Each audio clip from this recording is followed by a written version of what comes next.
고린도전서 15장을 흔히 부활장이라고 합니다. 바울은 지금 확신에 가득 차서 선포하고 있는데요. 55절. 사망아 너의 승리가 어디 있느냐? 사망아 내가 쏘는 것이 어디 있느냐? 무척이나 감동적인 부분입니다.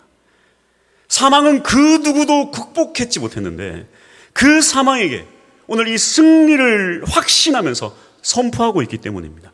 이것이 바로 예수 그리스도의 부활의 능력입니다. 죽음은요, 모든 사람에게 너무나도 큰 공포의 대상입니다. 그러나 예수님의 부활은 이 죽음을 역으로 삼켜버리는 실로 놀라운 쾌거입니다. 여러분, 그 어떤 사람이라도 이 죽음의 문제를 해결하지 못하면 진정한 평안은 없습니다. 여러분 모두가 이 죽음을 뛰어넘는 부활의 능력을 힘있게 축복합니다. 오늘 바울은 부활의 능력으로 살아가길 권면하고 있는데요. 어떻게 사는 게 부활의 능력으로 살아가는 것인가 한번 살펴보겠습니다. 첫 번째, 승리의 삶을 살아라. 57절입니다. 우리 주 예수 그리스도로 말미암아 우리에게 승리를 주시는 하나님께 감사하노니. 도대체 승리하며 사는 게 뭘까요? 세상에서는 성공도 좀 하고 돈도 좀 많이 벌고 하는 일마다 좀 잘 되는 것, 이것을 승리라고 합니다만 물론 이런 것도 승리라고 볼 수 있습니다. 왜냐하면 우리가 망하길 소망하면서 살고 있지 않기 때문에요. 하지만 이 최종적인 승리는 이런 것이 아닙니다. 독일의 복음주의 신학자 에릭 사워는 부활에 대해 믿는 사람들의 자세가 어떠해야 되는지 이렇게 말을 했는데 참 부활의 자세에 대해서 우리가 다시 한번 상기할 수 있는 그런 말입니다. 그는 이렇게 말했습니다. 부활절은 예수님의 부활로부터 시작해서 우리 성도들의 부활로 끝이 나야 한다. 부활절은 예수님의 부활에서 우리 성도들의 부활로 끝이 나야 한다. 여러분 부활을 믿으십니까? 거기서 끝이 나면 안 됩니다. 믿는 자들의 진정한 부활절은 우리도 역시 부활할 것을 믿는 것입니다. 53절. 이 썩을 것이 반드시 썩지 아니할 것을 입겠고 이 죽을 것이 죽지 아니함을 입으리로다. 할렐루야. 우리도 부활한다는 겁니다. 많은 사람들이 예수 부활은 그렇게 기뻐하지만 정작 우리의 부활에 대해서는 그렇게 믿지 못하는 사람이 많아요. 물론 바울 당시에도 그런 사람들이 많았습니다. 53절. 누가 묻기를 죽은 자들이 어떻게 다시 살아나며 어떠한 몸으로 오느냐 하리니. 그것이 말이 되냐? 어떻게 죽은 자들이 다시 살아나냐? 그리고 도대체 어떠한 몸으로 다시 살아난다는 것이냐? 이에 대해 바울은 씨앗을 예를 들어 설명합니다. 또 내가 뿌리는 것은 장래의 형체를 뿌리는 것이 아니요 다만 밀이나 다른 것의 알맹이 뿐이로되 하나님이 그 뜻대로 그에게 형체를 주시되 각 종자에게 그 형체를 주시느니라. 포도를 예를 들자면 포도씨는 조그맣고 동그랗게 생겼습니다. 근데 그것이 땅에 심겨지니까 어떻게 됩니까? 그것이 싹이 나고 자라면서 씨앗과는 전혀 다른 모양의 나무가 되고 또 포도가 열리게 됩니다. 우리 또한 마찬가지입니다. 42절에서 44절. 죽은 자들의 부활도 그와 같으니 썩을 것으로 심고 썩지 아니할 것으로 다시 살아나며 욕된 것으로 심고 영광스러운 것으로 다시 살아나며 약한 것으로 심고 강한 것으로 다시 살아나며 육의 몸으로 심고 신령한 몸으로 다시 살아나나니 육의 몸이 있은즉 또 영의 몸도 있느니라. 지금 우리의 육체는 너무나도 연약하고 또 늙어가고 병들어가지만 그렇지만 예수를 믿는 자는 여기서 끝이 아니라 예수의 부활 생명이 들어왔기 때문에 우리가 죽은 후에도 다시 이 조그만 씨앗이 포도나무가 되는 것처럼 우리도 영광스러운 몸을 입고 늙지도 않고 죽지도 않는 신령한 몸으로 다시 살아나리라. 할렐루야. 이 사실을 믿으십니까? 너무 아멘이 작습니다. 믿으십니까? 예수 그리스도가 부활의 첫 열매가 되셨습니다. 여러분 이것은 역사적인 사실이에요. 그의 부활한 육체를 최소 500여 명이 봤다고 성경이 증언하고 세계 역사가 증언하고 있습니다. 여러분 이 신화는 증인이 없는 이야기입니다. 본 사람이 없어요. 그런데 예수 부활은 증인이 너무나도 많습니다. 너무나도 많아요. 그들이 본 이 예수 부활체는 어떤 모습입니까? 지금 우리의 육체와는 너무나도 다른 모습이었습니다. 얼굴을 몰라봤다가 알아봤다가 못자국이 생겨나기도 했다가 어떤 물리적인 영향을 받지 않습니다. 문이 닫혀있는 집에 갑자기 나타나셨다가 또 사라지셨다가 공간을 뛰어넘어요. 중력의 지배를 받지 않습니다. 그래서 이 부활한 육체가 예수님은 하늘로 승천하시는 어떤 그런 중력의 지배를 받지 않습니다. 또한 지금도 살아계세요. 시간의 지배를 받지 않으세요. 시간과 공간과 물리적 지배를 받지 않는 지금과는 전혀 다른 영광의 부활체, 그 부활체를 너무나도 많은 사람들이 예수님의 이 부활체를 목격했다고 증언하고 있습니다. 여러분, 이 명량해전이요, 12척의 배로 133척의 배와 싸워서 이기지 않았겠습니까? 근데 이게 사실이 아니라고 합니다. 사실 12척이 아니라 이순신 장군이 타고 있던 한 척의 배가 이 133척의 배와 싸워서 이기게 되니까 그제서야 나머지 배들이 슬슬 싸우러 나온 것입니다. 다시 말하자면 한 척의 배가 133척의 배와 싸워서 이긴 것입니다. 여러분, 이 세계적인 이 해전 관련된 사람들이요, 이 이야기를 처음 들으면요, 믿지를 않아요. 그 불가능하다. 그거 안 된다. 그거. 무슨 한 척의 배가 133척의 배를 이기냐. 그건 안 된다. 그런데요, 이건 신화가 아닙니다. 왜 그런지 아십니까? 우리나라 사람들만 증언하는 것이 아니라 적국인 일본 사람들도 이것을 증언하고 있어요. 본 사람이 너무 많아요. 꾸밀 수가 없습니다. 여러분, 예수님 당시에 종교 지도자들이 모두가, 지배층이 모두 다 힘을 합쳐서 예수를 죽이는데 앞장섰습니다. 그런데 예수가 다시 살아났다는 거예요. 이 지배층들이 이 사실을 얼마나 숨기고 싶었겠습니까? 불가능해요. 그런데 불가능합니다. 증인이 한 5명, 6명 그 정도 되면 어떻게, 저 사람들 이상한 사람들이다, 아니면 어떻게 하든지 손을 좀 쓰겠는데 500여 명이 이 사실을 다 알고 있으니까 어떻게 손을 쓸 수가 없어요. 그래서 세계 역사에서도 예수 부활은 부인할 수 없습니다. 예수님 부활하셨어요. 여기까지는 모두가 인정합니다. 우리는 더 나아갑시다. 믿는 자는 이 부활을 인정하는 것을 넘어서서 예수 부활의 능력이 내게도 임할 것이라는 것을 믿고 나아가는 자들입니다. 할렐루야! 예수 부활이 나의 부활이 될 수 있기를 믿으며 나아가는 우리 모두가 되기를 소망합니다. 그러기 위해서 어떻게 살아가야 되는가? 이 바울은 두 번째 권면을 하고 있는데요. 두 번째는 견실하며 흔들리지 말라. 여러분, 이 부활은 확신한 역사적 사실이고 최소한 500여 명이 부활한 예수님과 함께 했습니다. 하지만 그들이 착각한 것이 있었는데요. 하늘로 승천하신 예수님께서 금방 다시 오실 줄 알았어요. 그런데 몇 년이 지나도 예수님이 오시지 않는 거예요. 그리고 믿는 자들에 대한 고난이 더욱더 거세져 가는 것입니다.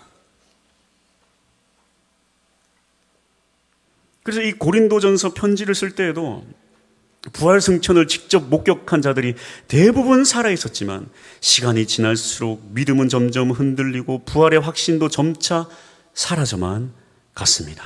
그런 이 초대교회 성도들에게 바울은 다시 힘있게 권면합니다. 58절 상반절, 그러므로 내 사랑하는 형제들아 견실하며 흔들리지 말고. 이것이 부활신앙입니다. 부활신앙은 날마다 믿음으로 견실하며 흔들리지 말아야 한다는 것입니다.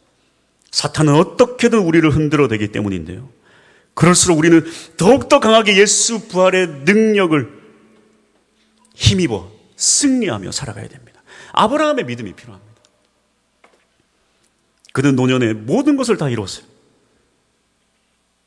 그토록 원하던 아들을 얻었고 또 부자이기에 편히 잘 살기만 하면 됩니다. 그러나 그의 노년에 하나님 너무나도 무리한 시험을 하세요.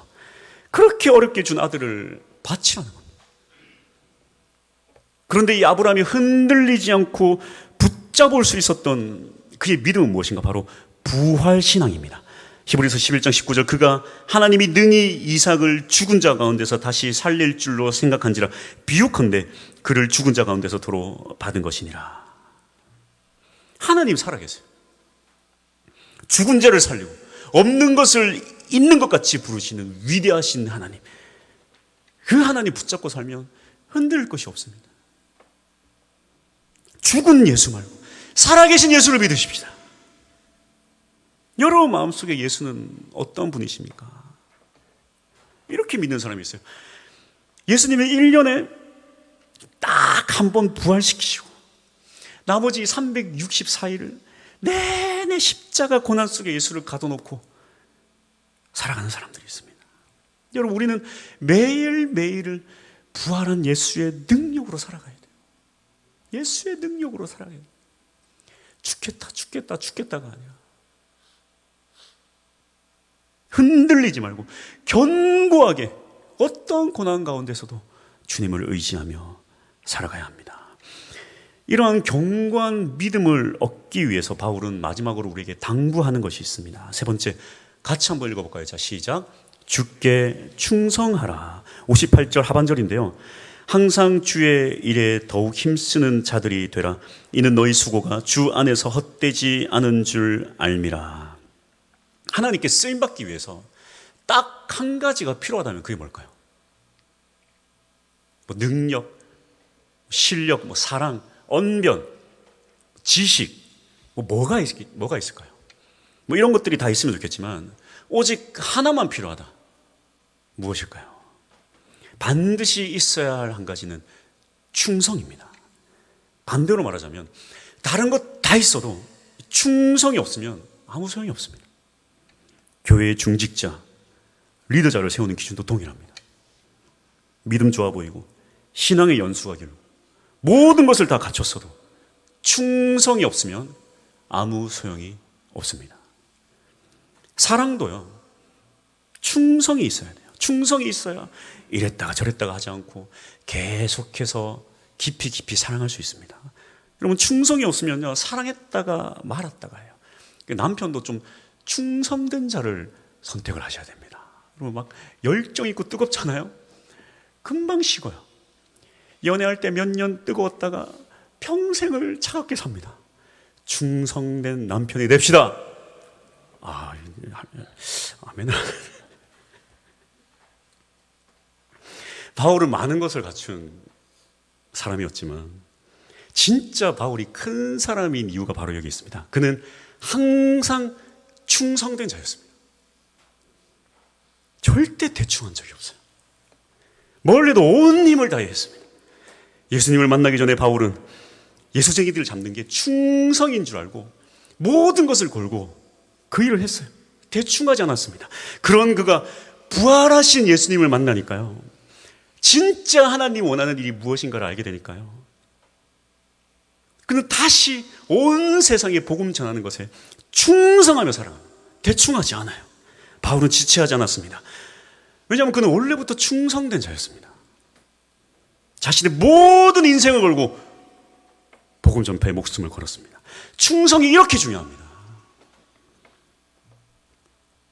실제로 이 부활의 주님을 만난 사람들은요, 주님께 충성하며 살았습니다. 어거스틴, 프랜시스, 루터, 칼빈, 웨슬리, 무디, 전부가 이 예수 부활을 만나고 충성하며 인생을 던졌습니다. 이 충성된 자의 축복은 이루 말할 수가 없는데요. 요한계시록 2장 10절, 너는 장차 받을 고난을 두려워하지 말라. 볼지어다 마귀가 장차 너희 가운데에서 몇 사람을 오게 던져 시험을 받게 하리니 너희가 10일 동안 환난을 받으리라. 내가 죽도록 충성하라. 그리하면 내가 생명의 관을 내게 주리라. 충성의 축복이 바로 이것입니다. 충성은 고난과 환난을 이길 수 있게 한다는 것입니다. 더 나아가서 생명의 면류관을 받게 하는 것도 바로 충성입니다. 바울이 그 힘든 여정을 이겨낼 수 있었던 이유가 바로 이것입니다. 주께 죽도록 충성했기 때문입니다. 예수를 만났습니까?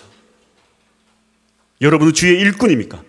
고린도전서 4장 2절, 맡은 자들에게 구할 것은 충성이니라. 결론입니다. 말레이시아에서 이 무슬림들에게 복음을 전하고 있는 이 최종국 선교사님이 쓴 책인데요. 이 사랑합니다라는 책에 있는 내용입니다. 이 선교사님의 아버지가 폐암 말기 진단을 받게 됩니다. 아들이 선교사였지만 믿음이 없는 분이었어요. 그런데 폐암 말기 선고를 받고는 가까운 교회에 나가서 예수님을 믿고 또 세례도 받았습니다. 이 선교사님의 아버지께서 죽기 전에 남긴 신앙 간증인데요. 이렇게 간증을 하셨습니다. 그저 착하게만 살면 되는 줄 알았습니다. 그러나 병들어 죽어가면서 내가 아무리 착하게 살았어도 이 죽음 앞에서는 아무도 나를 도와줄 수 없음을 깨달았습니다. 그때서야 나는 비로소 눈을 떴습니다. 나를 도울 수 있는 분은 오직 그분, 예수님 한 분뿐이라는 것을. 예수님이 내 모든 부끄러움과 고집스러움을 십자가에서 다 용서해 주셨으니 오직 예수님이 나를 위해 죽으셨다라는 그 말씀만 가슴에 새기고 이제 가려고 합니다. 부활은 능력이고 부활은 승리입니다. 부활은 평생 예수를 부인하고 살아온 이 강팍한 사람의 마음도 녹아내리는 힘입니다. 금요일 새벽에 나눈 말씀인데요. 이 4개의 복음서가 동일하게도 예수님의 심판과 수치와 모욕에는 집중을 하고 있는데 이 십자가의 고난은 자세하게 다루고 있지 않습니다.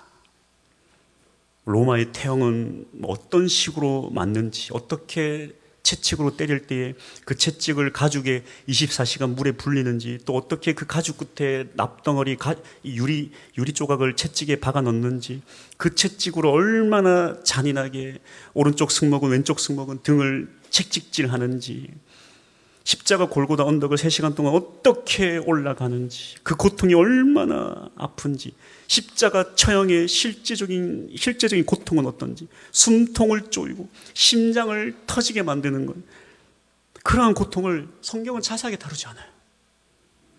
그 역사적 자료를 통해 연구할 수밖에 없고, 우리가 잘 아는 이 패션 오브 크라이스트라는 영화도 그렇게 역사적 자료를 바탕으로 십자가 고통을 그릴 수밖에 없었습니다.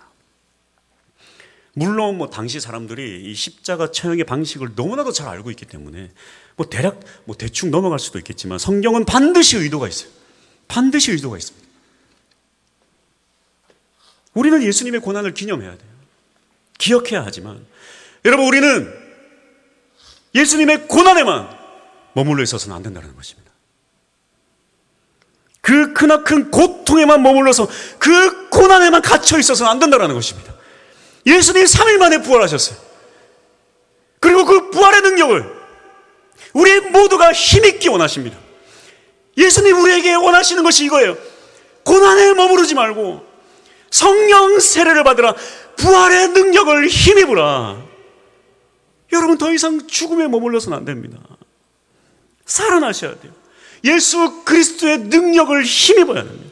그리고 나아가야 돼요. 이 충만교회에 예수 그리스도의 보혈의 능력이, 부활의 능력이 가득 차서 흘러넘쳐야 돼요. 흘러넘쳐야 됩니다. 근데 방법이 무엇일까요? 여러분, 착각해서는 안 되는 것은, 여러분, 무슨 이 건물에 무슨 성령이 임하는 게 아니에요. 막 여기에 성령이 임하고, 여기는 성령이 충만하고 여기는 덜 충만하고 바깥은 더 이런 게 아니에요. 건물 자체에 무슨 능력이 있는 게 아닙니다. 마태복음 27장 50절 51절, 예수께서 다시 크게 소리 지르시고 영혼이 떠나시니라. 이에 성소 휘장이 위로부터 아래까지 찢어져 둘이 되고 땅이 진동하며 바위가 터지고, 주님 죽으시고 즉시 일어난 놀랍고 위대한 일입니다. 휘장이 찢어진 것입니다. 휘장이 무엇입니까? 1년에 딱 하루 대속죄일에 대제사장만 들어갈 수 있는 그 지성소 너무나도 거룩해서 아무도 볼 수 없이 그 가려놓은 그 휘장이 예수 그리스도의 십자가로 위에서부터 아래까지 다 찢어버렸어. 하나님의 임재와 하나님의 영광으로 가득해서 아무도 들어갈 수 없는 그 지성소 휘장이 찢어져 버렸습니다. 무슨 얘기입니까? 지성소에만 있던 그 하나님의 영광이 이 십자가 때문에 이제 우리에게 들어온 것이에요. 우리가 지성소가 된 것입니다. 여러분, 이 헬라어로 이 성전이라는 단어는 두 개가 있습니다. 히에론, 나오스가 있는데요. 히에론은 어떤 건물 성전을 뜻한다면 나오스는 지성소를 뜻합니다. 이 고린도전서에 너희가 하나님의 성전인 것과 여기 성전은요 사실은 나오스예요. 나오스. 그래서 정확한 번역은요 너희가 하나님의 지성소인 것과 라고 번역해요. 그 신약에 나오는 우리를 지칭해서 성전이라는 건 다 나오스입니다. 지성소예요. 하나님의 영광의 임재가 충만했던 지성소가 이제 믿는 모든 사람들에게 다 지성소가 된 것입니다.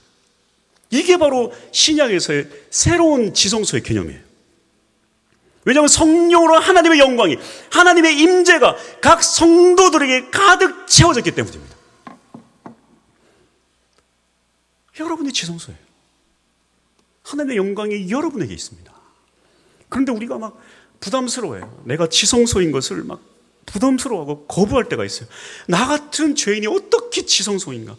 내 삶이 엉망인데 어떻게 하나님 나에게 임재하는가? 여러분, 이 지성소가 뭐 우리의 상태에 따라서 막 지성소가 됐다가 취소했다가 오늘은 지성소고 내일은 아니고 이런 것이 아닙니다. 여러분, 사도행전 1장 8절을 보겠습니다.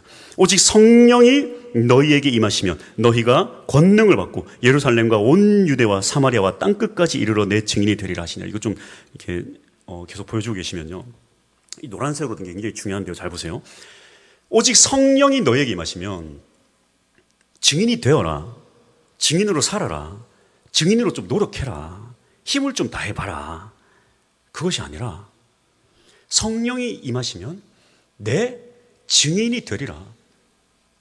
이 성령 권능이 아주 자연스러운 적용이에요. 성령 권세를 받으면 증인이 된다는 거예요. 증인이 된다는 것입니다.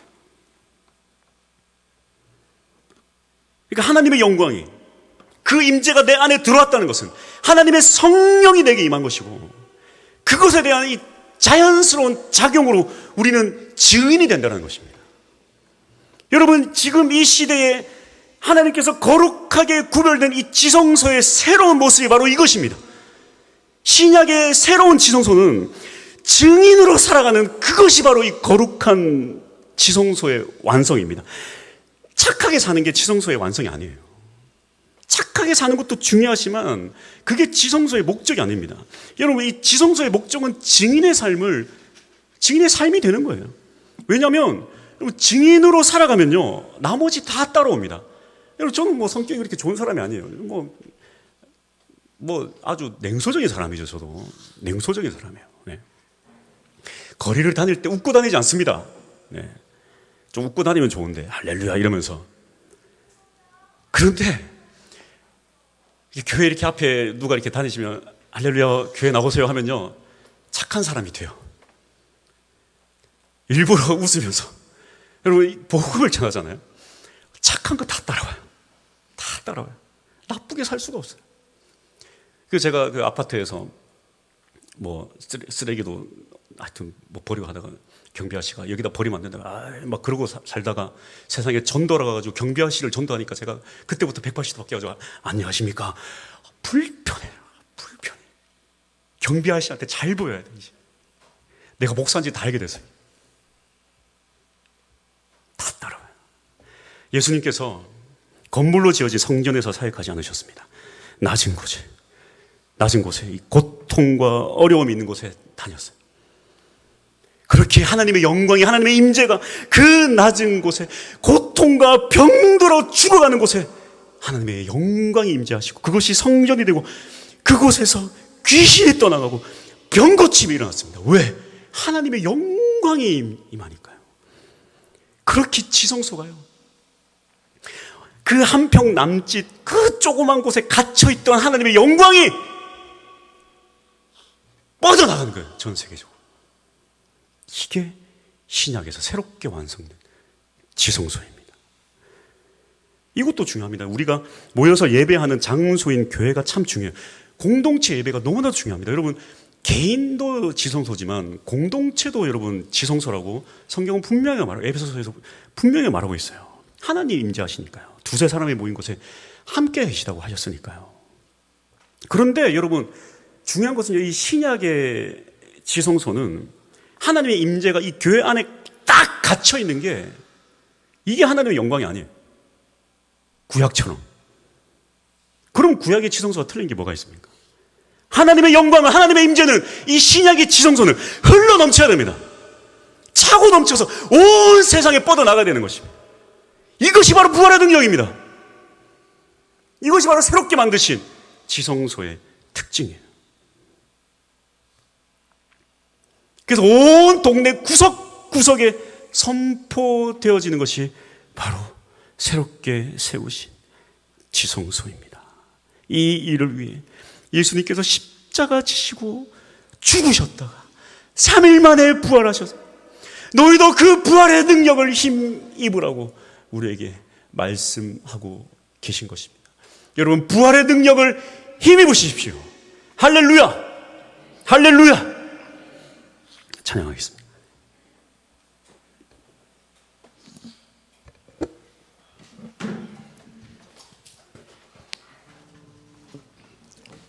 신천지가 2주 연속 찾아왔습니다.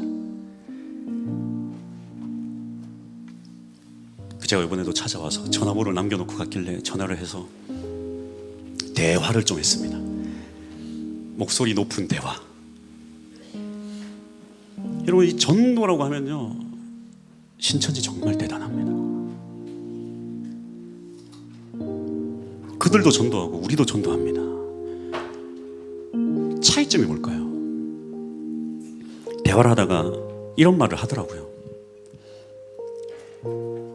신천지 교회가 왜 나쁩니까? 뭐가 문제입니까? 그 사람이 하는 말이, 신천지 교회가 왜 나쁩니까?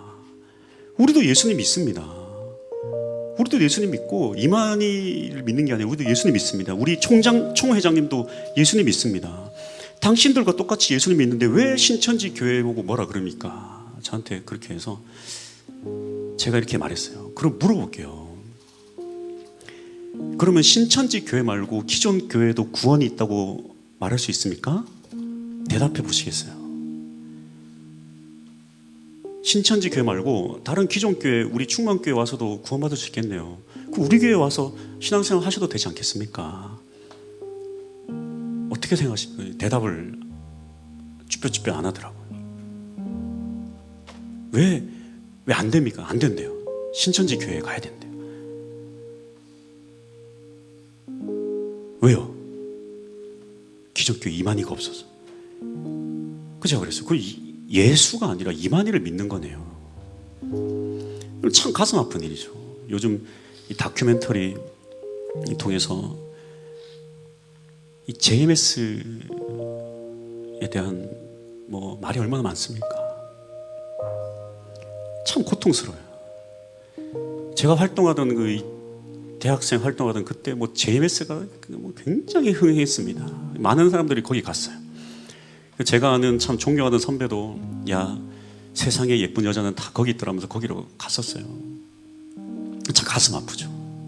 가슴 아프죠. 거기 가니까 청년들이 살아나더라. 그러면서 거기로 다 간 거예요. 기존 교회가 무슨 드럼을 쳐야 되냐 말해야 되냐 뭘 해야 되냐 말해야 되냐 그거 싸움하고 있을 때 다 청년들이 JMS로 가버린 거예요. 그 목마름이 기존 교회에서 해결이 안 되니까 이단으로 다 가버린 겁니다. 사실은 이 문제는 이단은 나쁘다 어쩌다 하기에 앞서서 먼저 해야 될 게 뭐냐면 회개해야 돼요. 저도 회개해야 되고 회개해야 돼요. 왜? 이 예수 부활의 능력을, 새로운 지성소를 그냥 우리 안에서만 꽁꽁 묶어두고 우리끼리만 그 능력 공유하고 소유하고 우리끼리만 부활 찬미 그러고 살아왔기 때문에 이거 회개해야 될 문제입니다. 예수 부활 우리끼리 기념하면 무슨 소용입니까? 세상의 사람들 예수 부활도 모른 채 살아가고 있는데 사는 게 아니라 죽어가고 있는데 이게 무슨 소용이 있습니까? 우리는 회개해야 돼요. 여러분, 그래서 제가 고민하고 기도하다가 그래, 그렇다면 부활절날 뭘 해야 되겠냐? 예수님이 가장 기뻐하는 건 뭐겠냐? 우리끼리 뭐 잔치하고 할렐루야 하고 끝내면 되겠냐? 근데 그거 아니다. 나가야 된다. 나가자. 일단 예수 부활했다고 나가자. 계란 들고 나가자. 그래서 길거리 전도 한 거예요. 여러분, 그게 예수님 입장에서 우리 생각해보면 예수 제일 기뻐하는 거 아니겠습니까? 예수 부활하셨는데 그 한 영혼 위해서 십자가 지셨는데 우리끼리 할렐루야 아멘 하고 끝낸다고요? 전해야죠. 거부하든 말든 그건 뭐 세상 사람들 생각이고.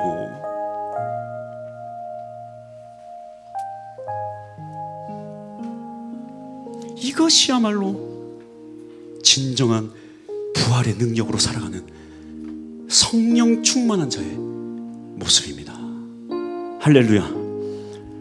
여러분들을 통해서 이 온 동네 구석구석에 하나님의 영광이, 하나님의 임재가 선포되어지길 소망합니다. 찬양합시다.